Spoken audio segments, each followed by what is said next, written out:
sur son étoile et qu'on regarde passer les trains, quand on trinque avec des minables, qu'on dort avec des moins que rien, quand on réécrit à sa mère et qu'on pense aux économies, quand on invente des prières pour des bons dieux de comédie, c'est qu'on a besoin de quelqu'un, de quelque chose ou d'un ailleurs que l'on n'a pas, que l'on n'a pas. C'est qu'on a besoin de quelqu'un ou d'un amour ou bien d'un bon copain que l'on attend depuis longtemps. François Gilbert Léopold Silly, alias Gilbert Bécaud, est né le 24 octobre 1927 à Boulogne-Billancourt. Il est l'un des plus grands compositeurs de sa génération. Pendant plus de 50 ans, il a composé un immense catalogue de plus de 400 chansons, avec une fidélité qui ne s'est jamais démentie. Voici un hommage au grand Gilbert Bécaud, Monsieur 100 000 volts. Pourquoi, pour qui? Et ce matin, Il est naturellement doué pour le piano. Bécaud fréquente le conservatoire de Nice à l'âge de 9 ans. Après la guerre en 1947, à l'âge de 20 ans, il chante dans les bars et les cabarets.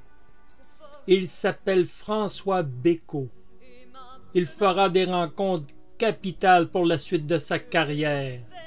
Pierre Delanoë et Maurice Vidalin, qui seront des amis de toujours et qui composeront avec lui une multitude de succès à venir. Les débuts sont modestes.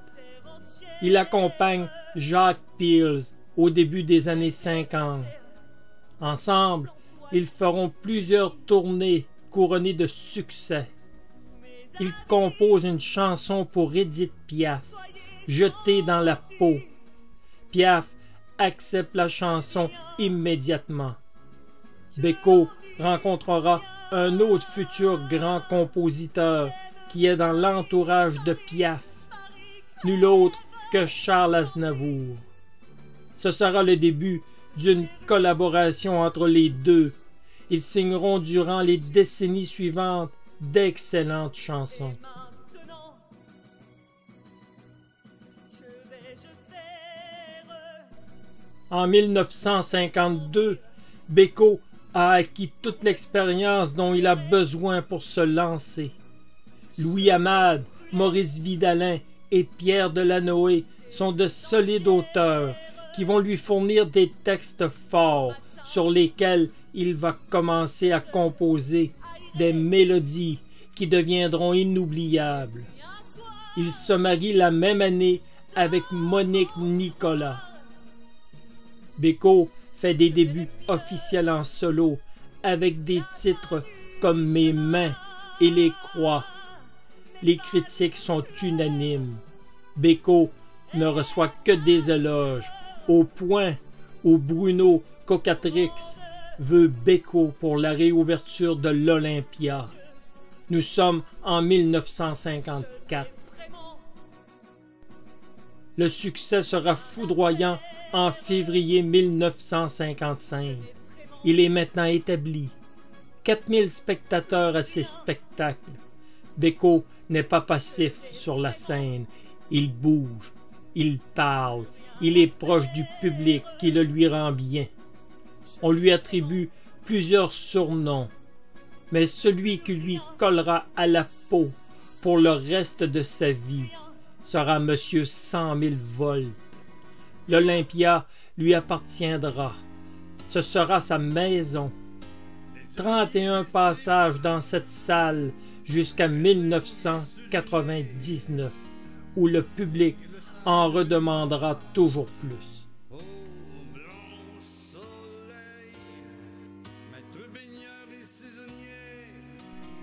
Bécaud est un hyperactif. Il tournera sans cesse de l'Europe jusqu'aux Amériques. Il compose aussi en grande quantité. Bécaud mord à plein dans sa carrière. Il est déjà l'un des artistes les plus populaires et ce n'est que le début. Bien des succès sont à venir. Au début des années 60, il est toujours au sommet. Il se permet même de composer une cantate de Noël, L'Enfant à l'étoile, pour la télévision la veille de Noël en 1960 à l'église Saint-Germain-l'Auxerrois à Paris. Bécaud est déjà l'auteur d'un solide catalogue, mais son public n'a encore rien vu. Bécaud n'en a pas fini avec le succès. Et maintenant est une chanson qui débute l'année 1961. Chanson qui sera reprise en anglais sous le titre What Now My Love. Bécaud est maintenant connu à l'international. Il se lance même dans la composition d'un opéra en 1962. Bécaud a les capacités et l'inspiration pour s'aventurer dans tous les domaines. Le 25 octobre 1962, l'opéra est présenté en grande première sous la direction du grand chef d'orchestre Georges Prêtre. Le succès est encore une fois au rendez-vous. 100 représentations auront lieu.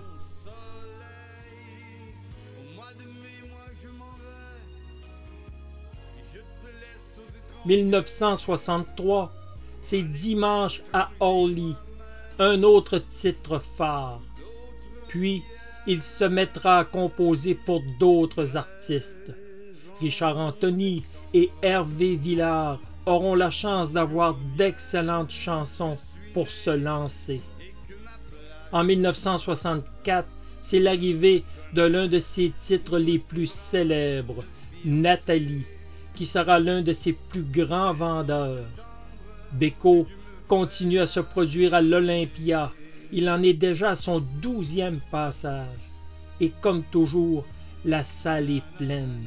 Bécaud frappe le grand coup à chaque fois.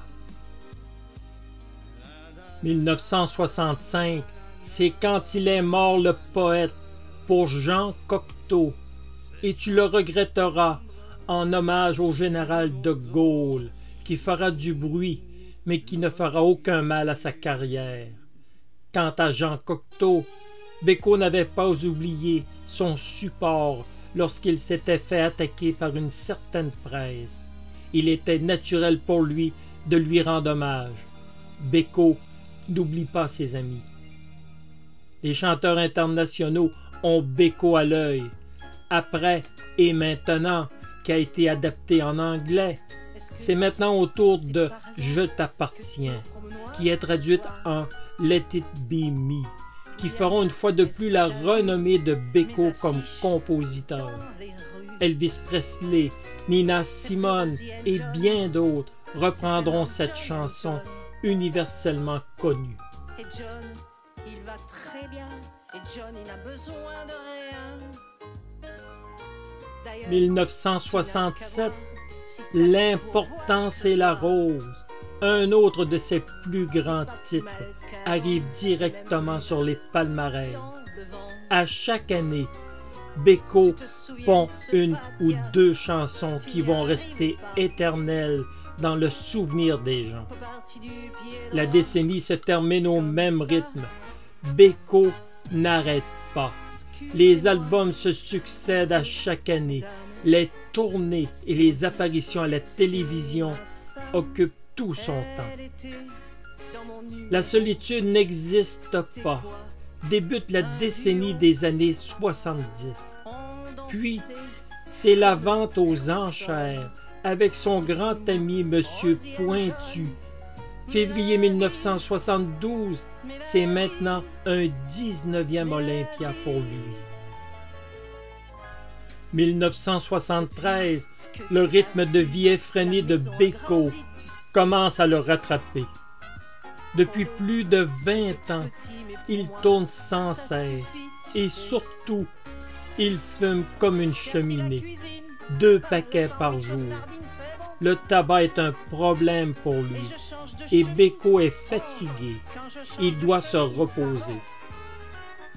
On lui fait un grand honneur en 1974. Il est nommé chevalier de la Légion d'honneur. La décoration lui est remise sur la scène de l'Olympia par nul autre que Louis Amade, un collaborateur depuis les débuts, mais aussi préfet. Parce qu'il est rigolo. Le salaud. La décennie se continue à un bon rythme. Les tournées internationales, un peu d'amour et d'amitié, fait le tour de la planète et connaît du succès dans les palmarès. Une fois de plus, Beko frappe à l'international. L'indifférence va marquer l'année 1977. Près de 25 ans après ses débuts, M. 100 000 volts a toujours la capacité de composer de grands titres. L'Oscar de la meilleure chanson va lui être attribué. Il termine la décennie en écrivant avec Neil Diamond. De cette collaboration, on retiendra surtout September Moon. C'est en septembre, un autre de ses plus grands classiques. Je reviens te chercher. Je savais que tu m'attendais. Au début des années 80, entre les tournées, Beko n'oublie toujours pas son cher Olympia. Pendant 5 semaines, il se produit toujours avec le même succès. Les tournées internationales se poursuivent jusqu'au Japon, en passant par le Canada. Désiré sera un nouveau succès, où il tente d'être dans l'air du temps. En 1983, il fêtera ses 30 ans de carrière, nulle part ailleurs qu'à l'Olympia. En 1986, Beko connaîtra une grande satisfaction artistique, puis une grande déception. La création mondiale de sa nouvelle comédie musicale, Madame Rosa, qui connaît un grand succès aux États-Unis, à Los Angeles, jusqu'à Baltimore. Mais malheureusement, sans que l'on sache vraiment pourquoi, c'est l'échec à New York, où Broadway va tirer le rideau après seulement 10 jours.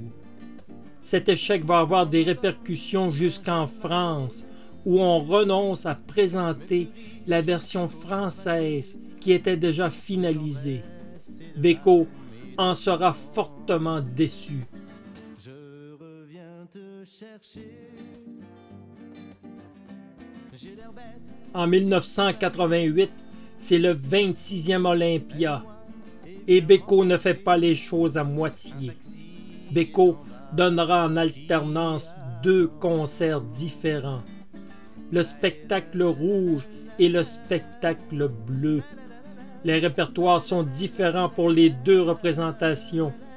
Beko a une telle abondance de succès qu'il peut combler sans peine 2 spectacles différents.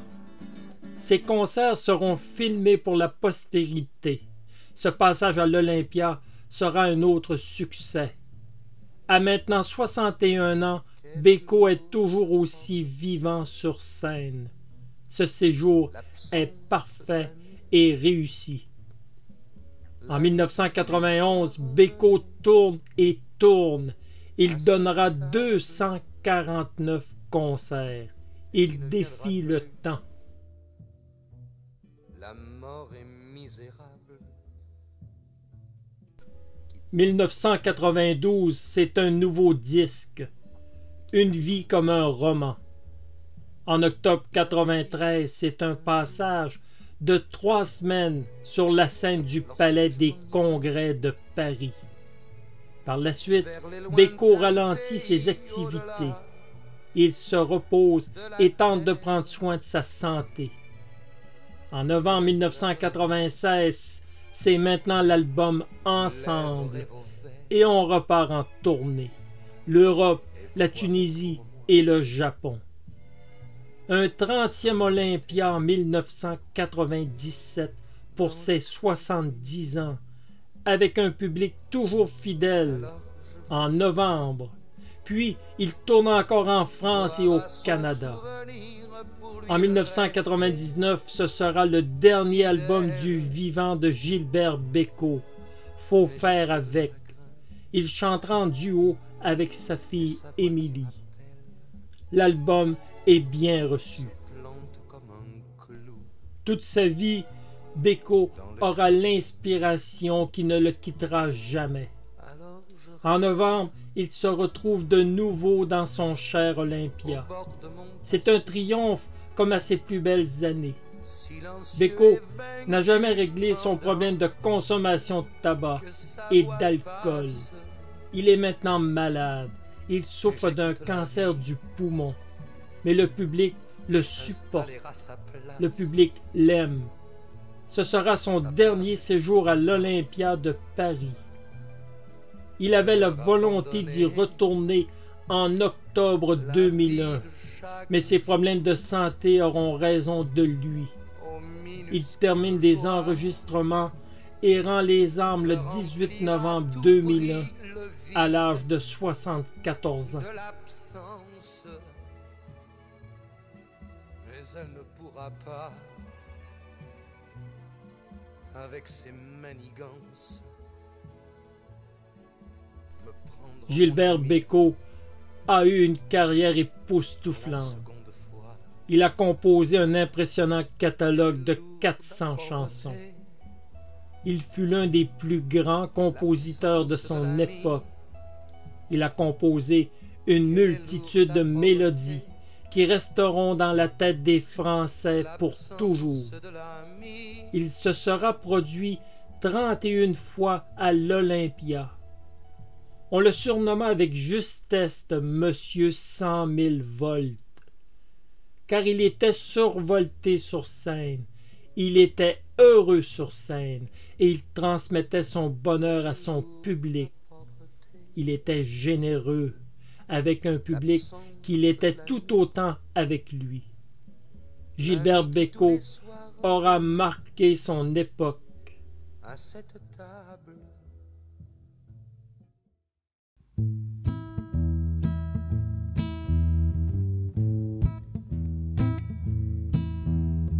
La place rouge était vide devant ma marche, Nathalie. Gilbert Bécaud se produisait toujours sur scène avec le même piano, qui avait une particularité. Il était légèrement incliné vers l'avant. En effet, il tenait à voir la salle lorsqu'il était assis au piano. Et pour cela, il avait demandé de faire couper et raccourcir le pied avant de l'instrument afin de lui donner l'inclinaison nécessaire, ce qui a été réalisé par un menuisier de la région parisienne. Cette inclinaison, à peine visible, était suffisante pour obtenir le résultat voulu, sans être gênante pour son jeu. Sa cravate à pois était pour lui un fétiche et un porte-bonheur, car elle avait une histoire.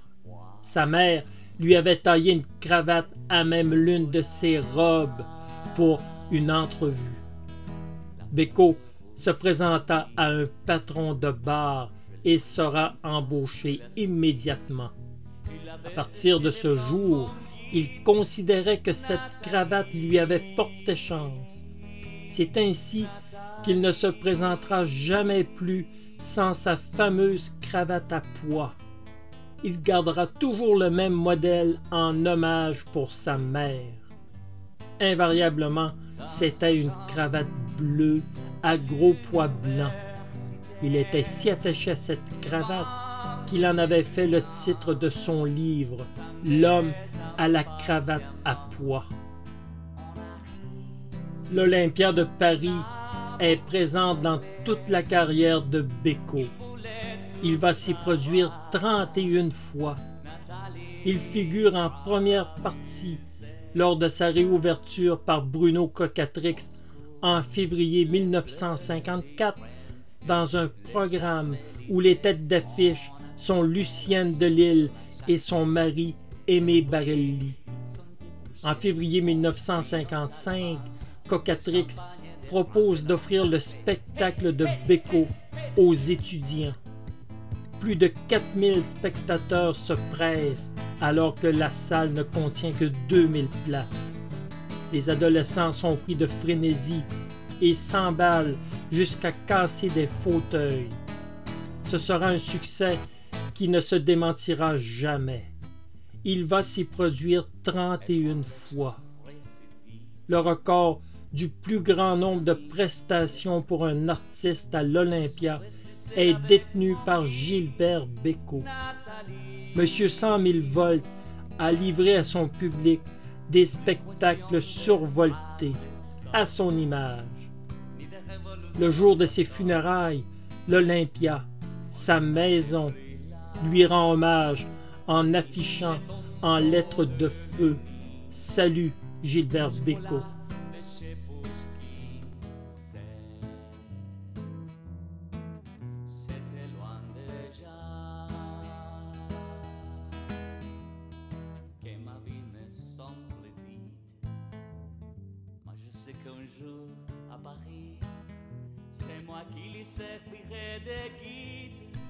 Gilbert Bécaud épouse Monique Nicolas en 1952. Le couple se sépare dans les années 1960, mais ne divorce qu'une quinzaine d'années après. Leur premier fils, Gilbert, alias Gaïa, est né le 2 février 1953. Un deuxième fils, Philippe, pour lequel il composera Pilou Pilou, voit le jour en 1957. Puis une fille, Anne, naît en 1965. Toujours en 1965, Gilbert Bécaud a une fille, Jennifer, avec Janet Woolacott, alors épouse de Claude François, dont elle est séparée depuis 1962. En 1972, naît Émilie de sa relation avec Catherine Lee St. John, dite Kitty, mannequin américain de l'agence Catherine Harley, rencontrée en 1965 et épousée en 1976.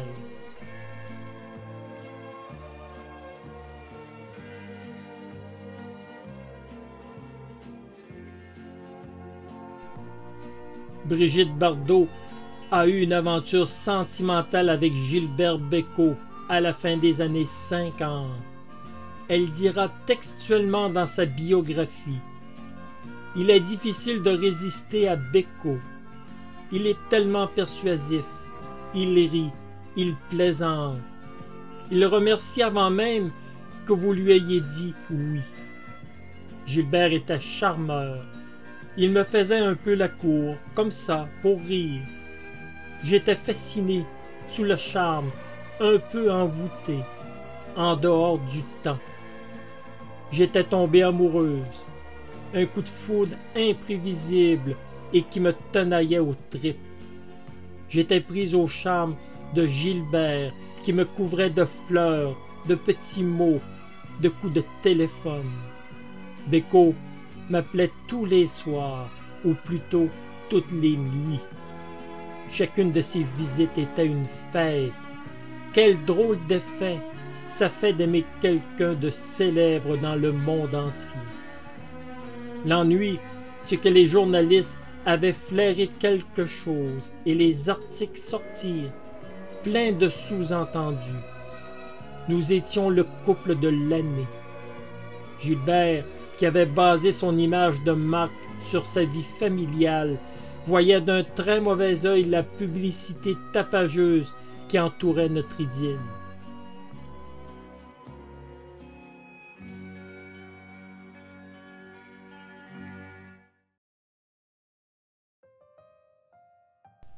En 1970, il forme un duo avec Monsieur Pointu, de son vrai nom Paul Cormier, un violonneux autodidacte traditionnel du Québec. Ils ont enregistré ensemble La Vente aux enchères. Cette amitié ne se démentira jamais. Monsieur Pointu fera souvent partie des spectacles de Bécaud.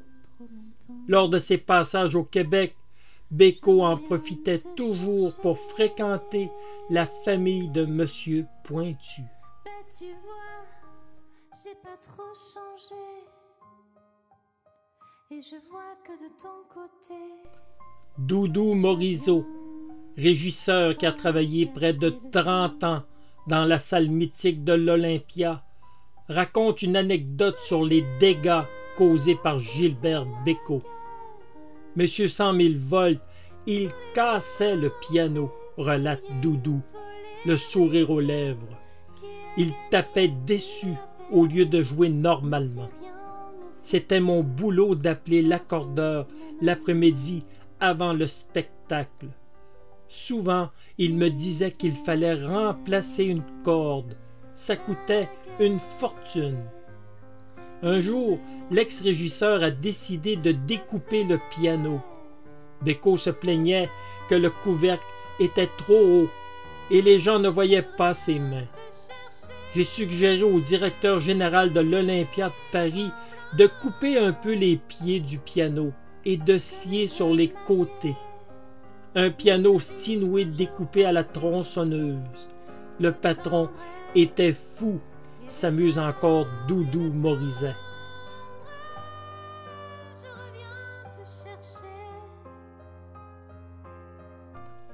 Gilbert Bécaud est aujourd'hui injustement tombé dans l'oubli et je veux contribuer à rétablir sa mémoire. C'est ce que Salvatore Adamo disait en 2014 lors de la parution d'un disque hommage intitulé Adamo chante Bécaud. Claude Lemel, qui a été un fidèle collaborateur de Bécaud, dira « C'est assez étrange, ce genre de purgatoire est assez inexplicable. On lui a collé à tort une image de chanteur de droite, ce qui n'est pas bien vu par l'intelligentsia. Tombé dans l'oubli aujourd'hui et boudé par les médias qui le jugeaient ringard à sa mort, il reste un monstre sacré de la chanson française avec plus de 50 albums. Nicoletta tiendra les mêmes propos en affirmant que c'est scandaleux la façon dont Bécaud est traité depuis sa mort. Il est complètement absent des radios. Aucune rétrospective sur une carrière qui s'étend sur plus de 50 ans. Elle chante Bécaud sur scène avec le plus grand des plaisirs pour que la nouvelle génération puisse enfin connaître ce grand compositeur. Charles Aznavour dira de lui « C'était un remarquable compositeur. J'ai toujours eu beaucoup d'amitié pour Gilbert et je crois que c'était réciproque. »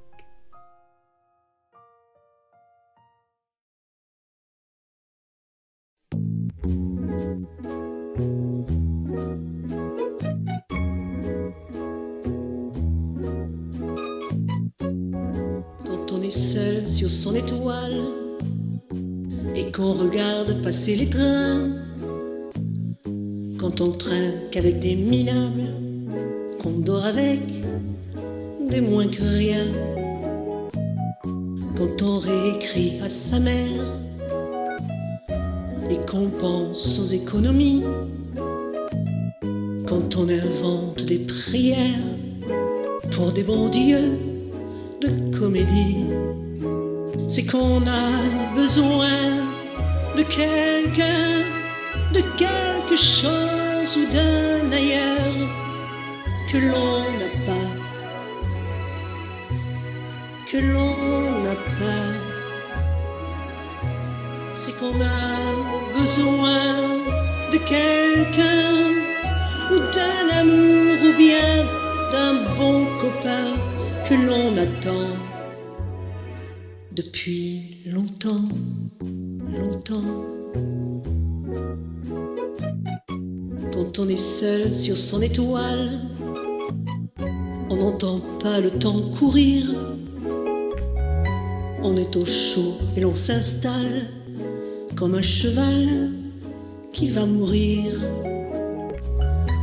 Quand tu racontes ton enfance à des gens qui n'écoutent pas, quand tu te fais beau, c'est dimanche, et qu'après tout, tu ne sors pas, c'est que tu as besoin de quelqu'un, de quelque chose ou d'un ailleurs que tu n'as pas, que tu n'as pas. C'est que tu as besoin de quelqu'un, ou d'un amour, ou bien d'un vrai copain que tu attends depuis longtemps, longtemps. Quand on est seul sur son étoile, il y a parfois des coups du bon Dieu. Moi je suis deux sur mon étoile, c'est idiot, mais je suis heureuse. Et je n'ai plus besoin de quelqu'un, de quelque chose ou d'un ailleurs. Je suis très bien, je suis très bien. La la la la.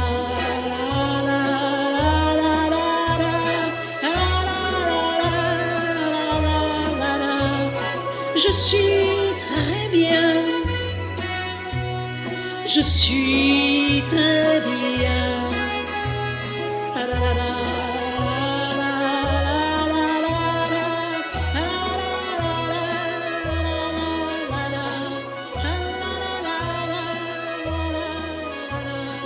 Je suis